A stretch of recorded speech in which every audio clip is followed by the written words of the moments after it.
ఈ స్వపర భేదాన్ని విడిచిపెట్టడమే జ్ఞానం. తే జ్ఞానాదేవ సిద్ధ్యత. స్వపర భేదాన్ని విడిచిపెట్టాలంటే ఏం చేయాలి? దానికి ఉపాయం ఉండాలి. అది ఇప్పుడు చెప్పుకున్నాం.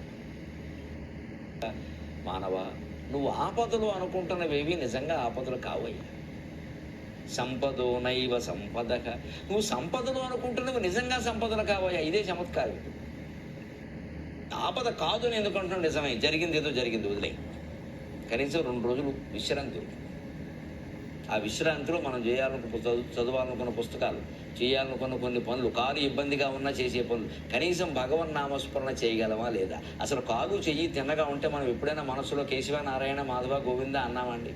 అందుకనే 2వ పాదంలో ఏమంటున్నాడు అంటే విపదోనైవ విపదక సంపదోనైవ సంపదక. నీకు వచ్చిన ఆపదలు ఇవి ఆపదలు కావు మిత్రమా. నీకు పట్టిన సంపదలు కూడా నిజమైన సంపదలు కావు. ఆ సంపదలు దుఃఖానికి కారణమవుతాయి. మరి ఏది ఆపద, ఏది సంపద అంటే ఆపద్ విస్మరణం విష్ణోహో. ఎప్పుడు భగవంతుడు నీ మనస్సు మర్చిపోయిందో అది నిజమైన ఆపద. ఆ క్షణమే ఆపద.